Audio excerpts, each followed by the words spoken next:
ಶಾರದಿ ಧಾರಾವಾಹಿ ಎಲ್ಲರಿಗೂ ಕೂಡ ತುಂಬಾನೇ ಅಚ್ಚುಮೆಚ್ಚು. ಇತ್ತೀಚೆಗಂತೂ ಎಲ್ಲ ಎಪಿಸೋಡ್ಗಳು ತುಂಬಾ ಚೆನ್ನಾಗಿ ಬರ್ತಾ ಇದೆ. ಅದರಲ್ಲಿ ಶಾರದಿಯ ಪಾತ್ರವನ್ನ ನಿಭಾಯಿಸೋದು ಅಷ್ಟೊಂದು ಸುಲಭ ಅಲ್ಲ. ಯಾಕಂತ ಹೇಳಿದ್ರೆ ಆ ಪಾತ್ರವನ್ನ ಜೀವಿಸೋದು, ಜೊತೆಗೆ ಅದಕ್ಕೆ ಬೇಕಾದಂತ ಎಕ್ಸ್ಪ್ರೆಷನ್ ಸಟಲ್ ಆಗಿರಬಹುದು, ಖುಷಿ, ನೋವು ಎಲ್ಲವನ್ನ ಕೂಡ ಬಹಳ ಸುಂದರವಾಗಿ ಆ ಸೀರಿಯಲ್ ನಲ್ಲಿ ಕಟ್ಟಿಕೊಡಲಾಗಿದೆ. ಇದೀಗ ಶಾರದಿಯ ಪಾತ್ರ ನಿರ್ವಹಿಸ್ತಾ ಇರುವಂತಹ ಚೈತ್ರ ಅವರು ನಮ್ಮ ಜೊತೆಗಿದ್ದಾರೆ. ಹಾಯ್ ಚೈತ್ರ. ಹಲೋ, ನಮಸ್ತೆ ಎಲ್ರಿಗೂ. ಹೇಗಿದ್ದೀರಾ? ನೀವು ಹೇಗಿದ್ದೀರಾ? ನಾನು ಕೂಡ ಚೆನ್ನಾಗಿದ್ದೀನಿ.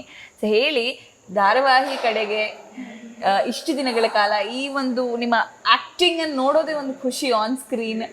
ಯಾವ ರೀತಿ ನಿಭಾಯಿಸ್ತಾ ಇದ್ದೀರಿ? ಸೀರಿಯಲ್ ಕರಿಯರ್ ಹೇಗೆ ನಡೀತಾ ಇದೆ? ಸೀರಿಯಲ್ ಕೆರಿಯರ್ ತುಂಬಾ ಚೆನ್ನಾಗಿ ನಡೀತಾ ಇದೆ. Touch wood, God's grace. ನಾನು ಬಂದಾಗಿಂದ ಅಂದರೆ ನಾನು 5 ವರ್ಷ ಆಯಿತು ಇಂಡಸ್ಟ್ರಿಗೆ ಬಂದು.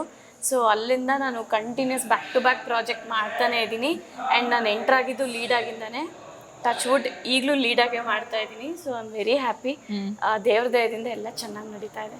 ಓಕೆ, ಸೀರಿಯಲ್ ಅಂತ ಬಂದಾಗ ನಿಮ್ಮ ಪಾತ್ರದ ಬಗ್ಗೆ ಮಾತಾಡೋದಾದ್ರೆ, ನಿಮ್ಮ ಪಾತ್ರದಲ್ಲಿ ನೀವು ಎಕ್ಸ್ಪ್ರೆಷನ್ ಕೊಡೋದಾಗಿರ್ಬೋದು, ಬೇಡ ನನ್ನನ್ನು ಪ್ರೀತಿ ಮಾಡಬೇಡ ಅಂತ ಹೇಳಿ ಅಷ್ಟು ಅದನ್ನು ಫೀಲ್ ಮಾಡಿ ಎಕ್ಸ್ಪ್ರೆಸ್ ಮಾಡೋದು, ಸೊ ಎಷ್ಟು ಚಾಲೆಂಜಿಂಗು, ಯಾವ ರೀತಿ ಇದು ಈ ಎಕ್ಸ್ಪೀರಿಯನ್ಸ್ ಹೇಗೆ ಅಂತ? ಆ್ಯಕ್ಚುಲಿ ಈ ಶಾರದಾ ಕ್ಯಾರೆಕ್ಟರ್ ನನಗೆ ತುಂಬಾ ಚಾಲೆಂಜಿಂಗ್. ಯಾಕಂದರೆ ಇದು ವಯಸ್ಸಿಗೆ ಮೀರಿದ character. Because playing mother role is not easy.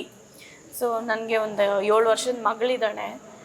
So ಆ ಥರ ತಾಯಿ ಕ್ಯಾರೆಕ್ಟ್ರ್ ಮಾಡಬೇಕು ಅಂತ ಬಂದಾಗ ಸ್ವಲ್ಪ ಮೆಚ್ಯೂರಿಟಿ ಜಾಸ್ತಿ ಬೇಕಾಗುತ್ತೆ. ಈಗ ಹೀರೋಯಿನ್ಸ್ ಎಲ್ಲ ಅಂದರೆ ಸ್ವಲ್ಪ ನಾಟಿ ಆ ಥರ ಟೈಪ್ ಕ್ಯಾರೆಕ್ಟರ್ ಇರುತ್ತೆ. ಬಟ್ ಇದು ಹಂಗಲ್ಲ, ಟೋಟಲ್ ಆಪೋಸಿಟ್ ಕ್ಯಾರೆಕ್ಟರ್ ಇದು. ಸೊ ತುಂಬ ಸಟಲ್ಡಾಗಿ ಮಾಡಬೇಕು, ಮೆಚ್ಯೂರ್ಡಾಗಿ ಮಾಡಬೇಕು ಅಂದಾಗ ಸ್ವಲ್ಪ ಕಷ್ಟ. ನಂಗೆ ಬಿಗಿನಿಂಗಲ್ಲಿ ತುಂಬ ಕಷ್ಟ ಆಯಿತು. So but directors, all technicians made me really comfortable. So ಅದರಿಂದ it's still going on very smooth. ಇಲ್ಲ ಅಂದಿದ್ರೆ ತುಂಬ ಕಷ್ಟ ಆಗಿರೋದು ನನಗೂ.